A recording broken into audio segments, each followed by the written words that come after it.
And I'm here with current UW Milwaukee men's basketball player Josh Thomas. Josh, great to get you on the show today, my friend. How's it going? Man, it's a blessing to be here. I'm excited. Great, man. Yeah, I'm excited to get you on the show. I know that you've probably had a wild summer, again, getting back into the swing of things a little bit, getting ready for the season. How has this past summer of workouts been for you guys? I mean, what's it been like getting into a little bit more normalcy, if you will, getting ready for the season? Bro, it's been fun. Getting to meet my new teammates and also playing with my returning teammates. They became some of my best friends. So it's been fun. It's been a very productive summer. I'm just ready to get started, bro. I can't really wait, honestly.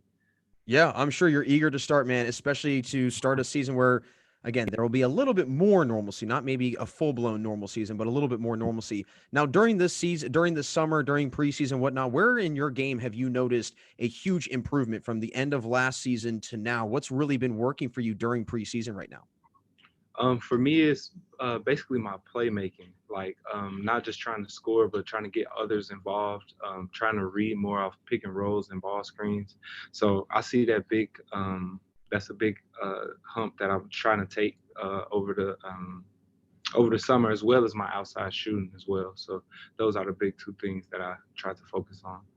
Expanding on that playmaking ability, I mean, what has that made you kind of do in terms of how you go about the game or how you look at the game? How has that kind of changed in your mentality about how you approach the game of basketball? Really, I'm a diehard Kobe Bryant fan, but watching LeBron as he leaves, I just see that like he just makes the right plays. Like so, that's my whole thing. I just want to make the right play on the floor. So maybe it is that pull up at the elbow, maybe it is a shake out of the corner, maybe it's hitting the roll man. So I think that's it, just making the right play. And I try to play a lot of 2K a lot, so I just try to make the right play so I can make sure get the best shot on the floor. Yeah, no, that's a great way of getting better. And I mean, that's kind of studying film in an odd way, just a little bit more interactive, Yeah, if you will. definitely, definitely. And it's great that you've got two players like LeBron and Kobe to model yourself after. I mean, hey, who better to pick than those two, right? But I know, Josh, right? I want to get in your career a little bit, man. You've got an interesting journey as to how you got to where you are. You started off at Wabash Valley College, and I'm curious, how much did your first 2 years there at Wabash Valley really help you prepare to play at the Division One level in the NCAA? I think it got me the most prepared I ever been in my life. It really like brought the best out of me. It made me a dog. I feel like I got all my fight, my power. Just a crazy story. I was just talking to one of my teammates, Markeith, and he just came here from junior college, and we were just talking about the lunch. So like our lunch would stop at like 1 o'clock. So the calf was open from like 8 to 1. So either you have to save some food and bring it to your room, or you have to buy your own. So it was just really the grind of like chasing something. And I think that was like humongous. I mean, ginormous, like big, played a big factor in my whole career. Yeah, I hear a lot of guys that have gone the JUCO route first have really enjoyed it. They feel that it's really benefit. Is this something that you would recommend to other guys that are maybe wavering on? Do they want to go right to the NCAA? Do they want to go JUCO first? Is this something you would recommend? Yeah. Yeah, no, definitely. I will recommend it, but I know it's definitely not for the weak. Like you have to be strong minded, you have to be willing and determined to because like really nothing is that's probably the lowest you can go. But the thing is at the bottom, it's nothing nowhere you can go but the top. So, like you have to be mentally tough and physically tough, I feel.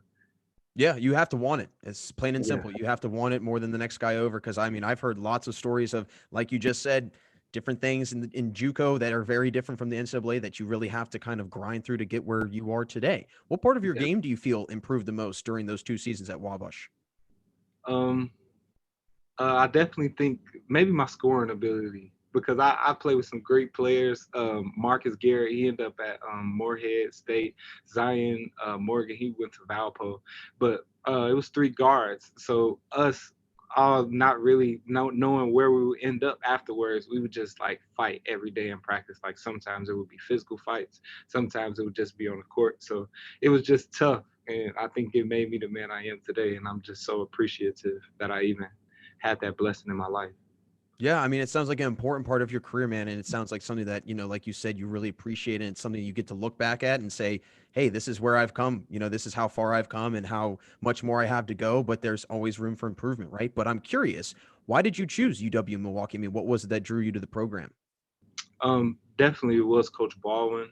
I definitely wanted to play for a coach that I felt so like comfortable with, kind of not a dad, but like something extended, extended family away from home, and it was pretty close, only like 2 hours away from Chicago. So I know my grandmother and my mom and my family would be able to make games, and it was just a perfect situation. Yeah, I think that's great, especially with it being close to where you're from initially from Chicago and whatnot. And I think it's also, I mean, you mentioned that comfortability with your coach. He seems to be very comfortable with you because your first season at UW Milwaukee, you played 50 minutes in the second Yeah, game of the season, a triple overtime game.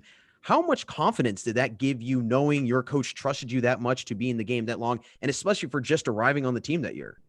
bro. Now that you said that, it just like registered in my mind how crazy that was. Like how much trust like he would have in me to play me 50 minutes on my second game with being here. So I just think that just tell you like that should give you an example of why I came here.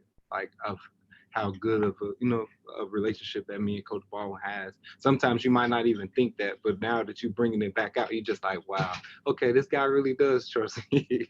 Absolutely. I mean, hey, I don't know if Yeah, anyone would ever want me playing 50 minutes in a basketball game. I probably would be passing out. You'd need to give me I know, right? that's a And he lot. wants to win. He wants to win at anything he does. If we was playing, it's a game in Chicago called Tips. If we was playing Tips, Coach Ball would want to win. It wouldn't matter what it is. He just wants to win. So I know that he had to trust me a lot for me to play Do you 50. remember how exhausted you were after that? I mean, what was your recovery after that? I feel like I wouldn't be able to move for 3 days. Oh no, I was so excited. I was getting Charlie horses and stuff. When you go to sleep, you know you might make the wrong turn, catch a Charlie horse, but it was the best feeling ever. My family came to the game. I like I said, I was at junior college, so I worked so hard to get a Division I scholarship. I ended up getting it, and then playing 50 minutes. It was like a dream come true. So I was ecstatic the whole time, but I think we ended up losing. Like it was a crazy game. It went to like three overtimes. This dude Flowers, he just kept hitting like some of the craziest shots. Shout out to him, but man, it was hurt because we ended up losing too. But I was still happy at the same time. It was crazy. Yeah, I mean, definitely a wild game. I don't think I've ever played in a triple overtime game. I probably would have left after overtime one, said, I got to go. It's past my bedtime. It's getting too late. I need to go home at this point. But you continued that on next year, man. I mean, or last year, I should say, because you ended the season on a wild scoring route. I believe you averaged 18 a game through the final 9 games of the season. What was clicking for you during that run that you had? And I mean, what was it that was working for you then that might not have been working for you earlier in the year? I really just think it was confidence and not being afraid to fail. Like I always knew like what type of player I was and what I was capable of, what God blessed me with. Like God blessed me with talent. It was just like, okay, Josh, I'm gonna go out there and I'm really not gonna care. If I make 10 shots in a row, if I miss 10 shots in a row, I know who I am. I got way more comfortable with myself. And that's all it was. I just really stopped caring. I didn't care if I failed. I was just gonna give it my all. Well, you clearly gave it your all, man. I mean, that's an incredible way to end out the season. Again, averaging almost 20 a game through 9 games. I mean, that's pretty hard to do, especially at the Yeah. Division One level. But also in that year, you had to deal with COVID and all those complications and the protocols and whatnot. How did your mindset kind of change or have to change with the constant uncertainty of we're going to maybe practice today, we're going to maybe have this game, and how did you and your teammates kind of stay positive through all of those different difficult circumstances that you were going through? Yeah. So first, definitely, it was a roller coaster. I remember one game. We was Pennsylvania. I guess we played Robert Morris, and we had lost to a team that we know we should have beat. And the next game, the next morning, we couldn't play because one of their players had COVID. So I just remember like I wanted my like not revenge, but I wanted to get those guys back, and I just couldn't. And I know how my team felt about it. So only thing that we could do is just stick together. Like it made us better that everybody was together and that we all went through it. So nobody felt like, especially me, I didn't feel like I was alone dealing with it. So it helped me that way, like just being brothers and just having each other's back. Yeah, I'm sure you guys were able to get very, acquainted with each other, and again, that chemistry, I'm sure, got to be built a little bit more off and on the court because you probably couldn't really go and see anybody else outside of your team. So I think No, that is definitely. oddly enough a blessing in disguise, if you want to call it that. But again, I mean, it's impressive you guys were able to come out the other end on that season. I don't know how I would have been able to do it. It just seems such a headache and a half to deal with, Bro, really. it is, bro. It is. Hopefully, we don't have to deal with that no more. I think half of my team is fully vaccinated. I got fully vaccinated. I took that step. At first, I didn't want to do it, but I definitely took that step, and the next step into changing the world, making it back normal. Absolutely, man. I think that's a great thing. Keeping yourself healthy, keeping everyone around you healthy. I think that's a really, really good way of going about it. I want to kind of change gears a little bit and get into this new, really exciting thing that's going on in college sports overall, the Man, NIL. let's do it. Yeah, man. I know you seem very eager about that. I love that. I've been excited to chat with guys that are in college right now playing because this is a totally different landscape, right? I mean, this is something that has not ever happened before. And I'm curious to hear from you. I mean, what kind of impact do you think this NIL ruling will have in college sports and really in the future of college sports? And then also, have you been or are you going to work in the NIL kind of department and try and figure your way out with that? Well, first, I think that this is one of the best things they ever came up with. I just I used to watch college basketball growing up all the time. So the best players in college basketball used to be my favorite players. Like in the neighborhood, I used to call myself. I remember Kentucky had what was the two brothers' name? I forgot. Oh, Aaron and yeah, the Wiggins brothers. now not Wiggins. Harris No, was the Harrison twins. I Yeah, think I yeah, think it was the Harrison twins. Harrison That's right. twins. Yeah, yeah.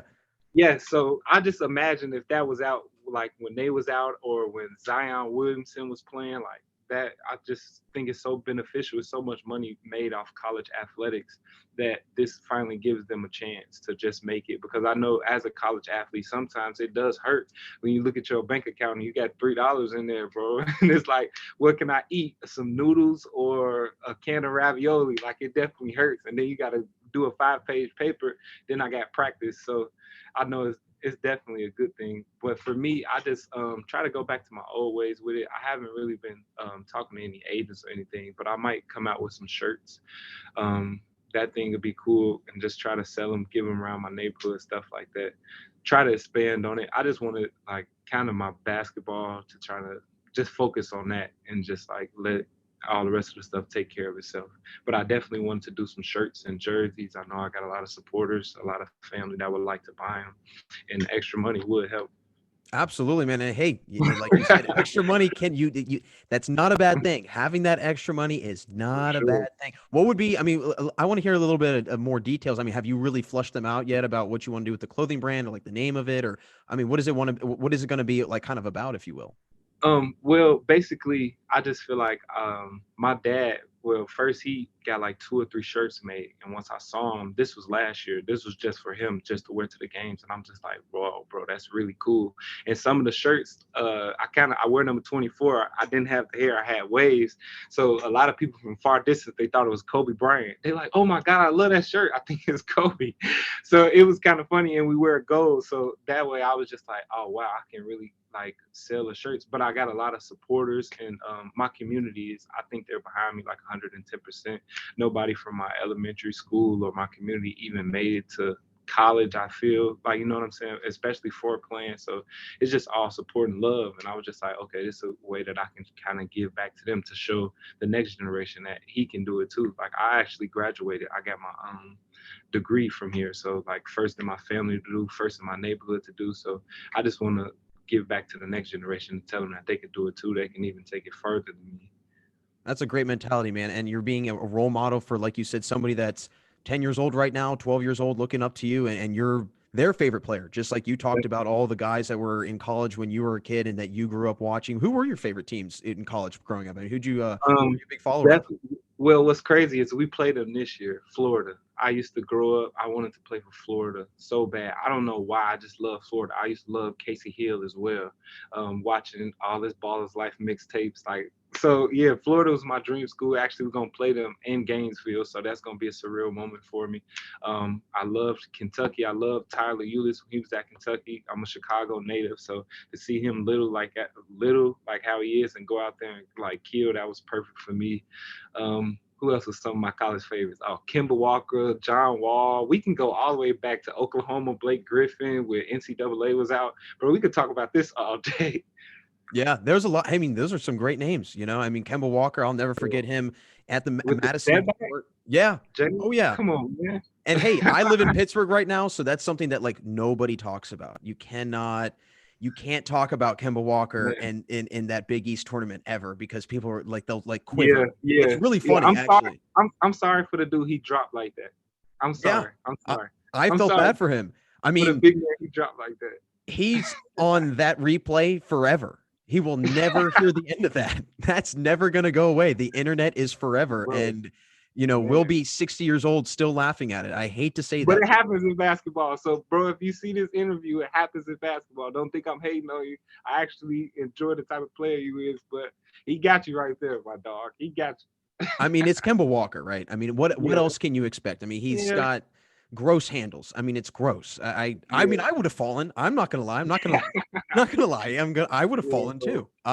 But hey, Josh, you've been awesome to have on the show, man. Really great to chat with you and meet you and whatnot. Before I let you run, one last question. Very curious about this. It's something I always ask the guests at the end of the show. When did you realize and really kind of have this sports epiphany, if you will, this kind of aha moment that you could truly play basketball at the D1 level and that you were capable of playing basketball at the next level up? Well, bro, I'm gonna tell you the truth. So my dad, he always tells me the first day I got out of the hospital when I was able to get home when I was born, we sat and watched the Bulls game. So all my life I kind of knew like that I would play basketball, that this was for me. I always dreamed of being going to Kentucky, going to Duke, being the first pick in the draft. So this has been all my life. I just been like having this feeling like basketball was for you, like all my life. I knew this since like second or third grade. It was just gonna be like I was gonna play some type of sports, go to school, get a degree, something. I just wanted to get out my community. I always thought different. I always seen stuff different. So yeah, I knew this for a long time, bro. Honestly, and I mean that. I'm saying that with my heart, like with my whole heart, like honestly. Well, hey man, you worked your way into where you are today, man. I mean, that's what hard work does, and you're Yeah. clearly really excelling. And I'm excited to see you guys play this year. I'm excited to cheer on the Panthers and whatnot. Actually, I got to ask before I let you go, as a big Bulls guy, and you're in Milwaukee Oh with the yeah. Milwaukee Bucks. Does that make things a little awkward with your teammates who might be Bucks fans? Well, yes, kind of, but I'm not a hater. See, our Okay. arena is like what 100 steps away Oh yeah, from yeah, very Heisman. close. So I have to kind of support it. You know what I'm saying? In Milwaukee as a whole. So I kind of support it, but I'm always gonna be a diehard Bulls fan. We just got DeRozan, we got Ball. We're gonna be nasty. We're gonna be all right. I actually, what's crazy is the other day I had to get a don't I shouldn't put this out. My Chicago people gonna beat me up. Look, No, that's all right. Hey man, this is so I had to. riding the I pine. went to Whatever is said here look. is all good. Look, so I had to go to Dick's Sporting Good. I just needed a top. I had some green mics, some green Jordan 5. They was tough. So the only thing that could match was this Packers jersey. So, bro, I had to give me a Brett Favre, man. I wore me a Brett Favre up here, bro. They was chewing me out because I'm the biggest Bears Chicago, and so they was chewing me out that I had this Favre jersey on, man. Well, hey, I'll show you this before I let you go. Oh man. Hey. Oh no. I am a diehard here. Oh, no. This is exclusive right in the pine. So for people who are watching, good for you. See all this Milwaukee Bucks stuff. Oh I'm wow, obsessed. bro. I'm from DC and I'm the biggest Bucks fan east of the Mississippi. I swear to God. I actually was at game 3, so I I walked gotta by your hook you up stadium. with this dude named Tyler Ellington, bro. He a big Bucks fan, bro. Yeah, I love the Bucks. I went to game 3 of the final, so I actually walked by your stadium. Beautiful stadium. It was what's, really what's crazy is I went to game 6 of Brooklyn, and I saw KD when he hit the shot, but it was actually a 2 and it wasn't a 3. He would have sent the Bucks home. Oh man, bro, I was in the stands. Ah, KD felt like a kid, bro. Yeah, I mean, hey, I'll never forget watching that game. And when I saw that it was going to be a 2, that was probably one of the happiest moments of my Yeah, young 24-year-old life. I have to say that was awesome. That was great to see. But hey, Josh, as always, my friend, pleasure meeting you, pleasure chatting with you. And we'll stay in contact. We'll be chatting soon. Good luck this year and stay well. And I'll be speaking with you soon. for sure, bro. It was a pleasure having me, man. Stay blessed.